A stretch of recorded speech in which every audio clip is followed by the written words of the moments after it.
Bonjour YouTube et bienvenue sur une nouvelle vidéo. Aujourd'hui on va faire un Defender Tour.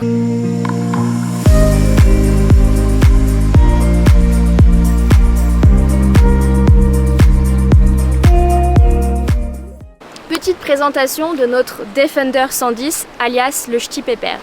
Pourquoi on l'appelle le Ch'ti Pépère? Je ne sais pas, c'est parce qu'il monte tout doucement en montagne et du coup on se dit c'est un petit Ch'ti Pépère et c'est comme ça qu'on l'a nommé. Le Ch'ti Pépère, c'est un Defender 110 de la marque Land Rover.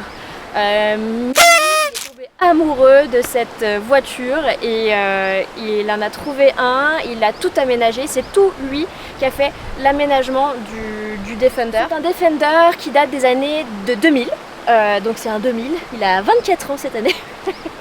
C'est un Defender 110, donc il y a des 90, c'est des courts, 110 et 130, donc nous c'est entre les deux. 110 pouces, ça veut dire sa longue caisse.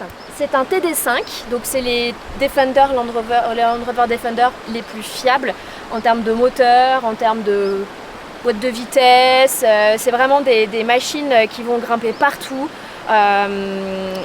C'était quand il y a 2 ans ou il y a 1 an et demi, je sais plus, j'ai offert à un stage de franchissement pour apprendre à manier le Defender et c'est fou les capacités qu'a ce véhicule. Parfois nous on se dit oh non on peut pas passer là ou oh c'est un peu dangereux, mais en fait ça grimpe partout, marche arrière, marche avant, ça grimpe aux arbres le bazar. C'est quand même très fiable. Alors par contre nous c'est quand même pas la modernité incarnée dans ce véhicule, c'est sûr, c'est Roots de chez Roots. On n'a pas de climatisation, mais on a des petites trappes qu'on peut soulever qui nous font un peu d'air. Et puis après, à l'ancienne, hein, pour celles et ceux qui ont connu les voitures sans climatisation comme nous, les fenêtres ouvertes hein, et la tête comme ça et on s'entend pas parler. On a une petite enceinte Marshall parce qu'on n'a pas de poste radio intégré. On a une petite enceinte, on met notre musique, nos podcasts dont de la raconte sur tous les crimes sordides de la France et de là-bas. Le Ch'ti Pépère, il a 280 000 km, donc il a fait combien de fois le tour du monde? Plusieurs fois. On a fait quand même beaucoup de road trip. On a fait un road trip dans le Pays Basque espagnol, mais ça c'est un petit. On a fait Majorque, on a fait la Croatie pendant 3 semaines, on a fait la Corse.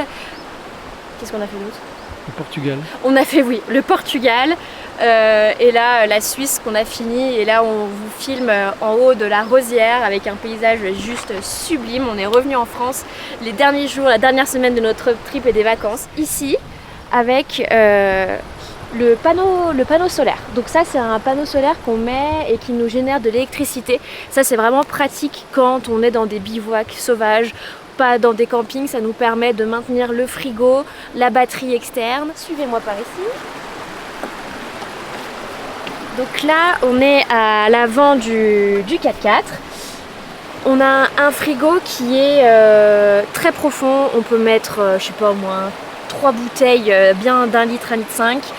On peut faire nos courses. Donc, en général, on fait nos courses tous les 2 jours pour pas avoir non plus trop de choses qui craignent et pouvoir voilà, avoir le frigo en bon état parce que des fois, avec les chaleurs et tout, c'est un peu difficile. C'est quand même hyper pratique parce qu'on peut avoir de l'eau fraîche tout le temps, on peut avoir des produits qui vont pas se perdre et c'est un vrai frigo, c'est pas juste une glacière, c'est un vrai frigo. Donc ça c'est vraiment pour moi un must dans le road trip quand vous pouvez avoir. On l'a mis au milieu, normalement ici dans les Defender il y a 3 places et on a enlevé la place du milieu parce que clairement on s'en servait pas et on a mis ce frigo très pratique. On est à l'arrière du 4x4, donc ici on a une petite truc comme ça, comment on appelle ça? Une tablette. On a une petite tablette ici pour accrocher des choses, cuisiner quand on n'a pas de table, ou quand c'est pas très pratique, faire le café, etc. Très très pratique. Ici sur notre boîte à couvert, je sais pas, pour ceux qui n'ont jamais fait de van, de road trip, etc. Dans les vannes, le plus important c'est le rangement et c'est souvent ce qui manque. Et du coup de trouver des petites idées pour maintenir les choses rangées et aussi toujours à la même place. Ça c'est la règle d'or quand on est en road trip et qu'on veut retrouver ses affaires, c'est chaque chose à sa place et essayer au maximum de laisser essayer au maximum de laisser les choses rangées à leur place. Donc ici on a vraiment là l'espace nuit. Là c'est notre espace nuit. C'est aussi un espace où on peut ponctuellement quand il pleut On peut être dedans. On a plein de rangements, on a 4 cases et dedans on a mis des boîtes comme ça en métal pour permettre de ranger des affaires et pour pas que ça bouge partout. Tout l'intérieur du 4x4 est en aluminium, donc c'est plutôt pratique pour nettoyer, pour l'entretien, mais par contre c'est assez coupant, donc on se coupe assez régulièrement. Et puis c'est froid, ça garde l'humidité, etc. Donc c'est pas le plus cosy, mais c'est quand même très pratique. À l'intérieur, ici, en fait, on a deux grosses fesses sur toute la longueur du 4x4. On a voilà. Ici, on a en fait des rangements, des niches où on met nos vêtements là. Et après, dessous ici, en fait, on a un cache ou on met la boîte à outils, les choses dont on n'a pas besoin. Ici, on a un rangement qui est ultra pratique. C'est tous nos affaires de cuisine. Donc on a nos poêles, la bassine pliable, la petite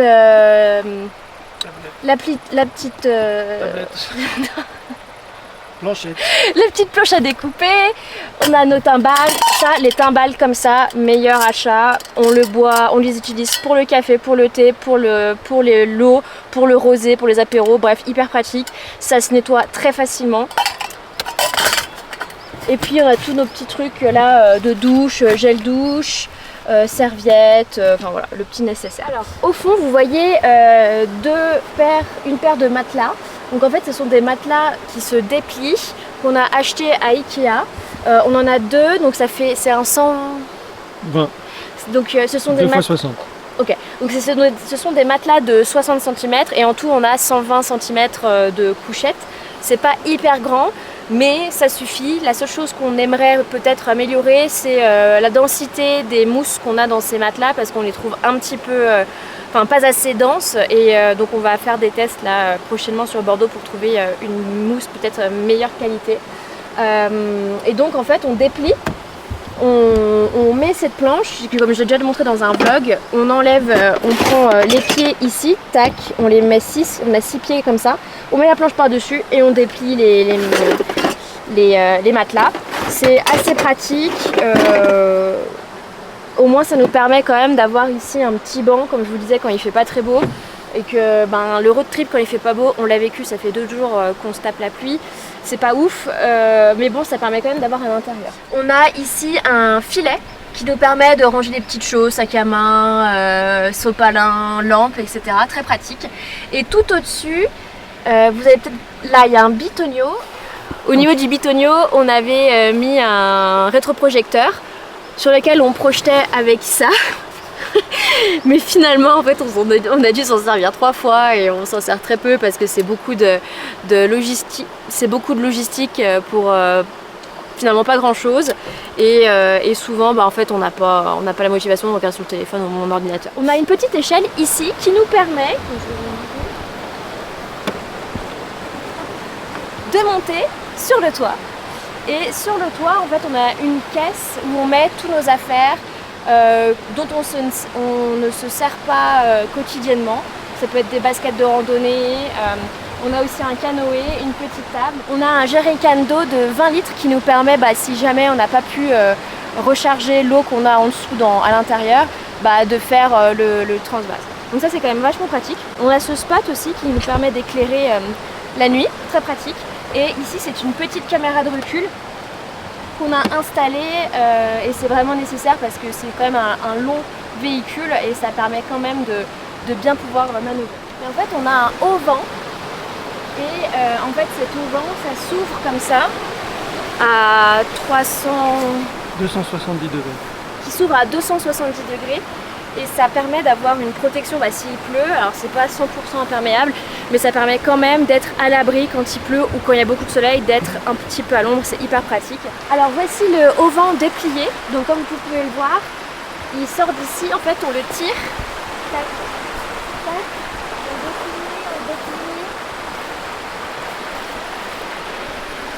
on déplie, tac, tac, et en fait il s'arrête ici. Voilà, c'est quand même ultra pratique.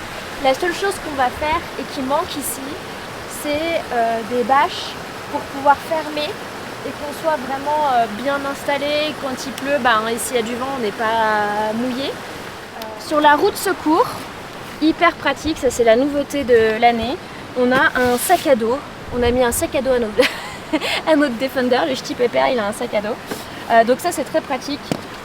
Il est accroché à la roue. On a mis notre pagaie de canoë. Et on met la douche qu'on a ici, que j'ai déjà montré dans un de mes vlogs où je me douche. C'est une cabine de douche qu'on utilise, hyper pratique, qui se déplie comme ça en 2-2.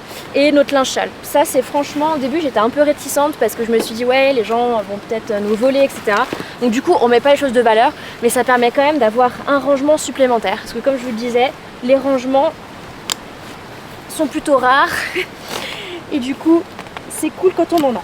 Toutes nos vitres elles sont teintées et on a des rideaux à l'intérieur noirs occultants qui nous permettent vraiment de ne pas avoir la lumière qui rentre et aussi de ne pas trop voir quand on est vraiment dans un cocon, quand on dort, et c'est quand même très appréciable.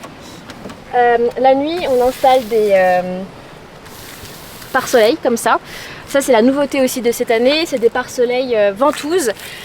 Fait pour le Defender, hyper pratique parce qu'avant on galérait, on avait une chaussette avec un pare-soleil, c'était une galère sans nom. Et la chose à retenir aussi dans le road trip, c'est quand c'est galère, c'est vraiment quelque chose où tu te dis tous les jours tu dois galérer à faire quelque chose, c'est vraiment relou. Donc il faut aussi se simplifier la vie. Donc après, plus on fait de road trip bien sûr, mieux ça va et plus on améliore les choses. On a une petite douche électrique, on a une pompe dans notre réservoir à l'intérieur de la voiture, c'est hyper pratique, on active le bouton, on se douche, on a de l'eau, on peut faire la vaisselle, vraiment c'est... Au début on avait une petite douche Décathlon solaire à pompe, enfin pas solaire, à pompe, c'est une galère, on a upgradé, en plus c'est pas si compliqué, il y a juste une pompe à mettre dans la jerrycan et être aussi doué comme pour installer une installation électrique et y penser surtout parce que c'est ça aussi le principe d'avoir un van, un 4x4 aménagé, etc. Ça coûte une fortune si vous le faites faire et du coup ça demande beaucoup d'imagination, de créativité et de capacité quand même. Moi je ne suis pas capable d'aménager comme l'a aménagé. Donc, comme je vous en parlais tout à l'heure en vous présentant la douche, on a en fait une jerrycan de 15 litres qui dedans a une pompe qui permet en fait de pomper l'eau et de nous faire prendre une douche. Donc c'est hyper pratique. En général à deux on peut faire je sais pas 2 jours. 2 jours avec des douches plutôt ouais, on peut faire 4 douches et alors en faisant doucement, enfin en ne gâchant pas l'eau, mais c'est quand même ultra pratique. Comme vous pouvez le voir, aïe, ah putain, pardon. On a des pneus de la marque Toyo, ce sont des pneus qui vont partout à crampons et qui du coup adhèrent très bien au sol un peu meuble, ça marche très bien sous la route, c'est assez silencieux, ça fait pas trop de bruit. Je trouve que depuis que tu les as changés, que tu as mis ces pneus, je trouve qu'ils sont, on a quand même un confort de route et ils accrochent très bien dans les caillasses, dans la boue, etc. C'est un plaisir. Je vous remercie d'avoir regardé cette vidéo jusqu'à la fin. N'hésitez pas à la liker, à la partager et surtout à vous abonner. Le plus vous êtes, le plus ça me motive à faire des vidéos de plus en plus intéressantes, je l'espère. Et on se retrouve bientôt dans une nouvelle vidéo. Ciao!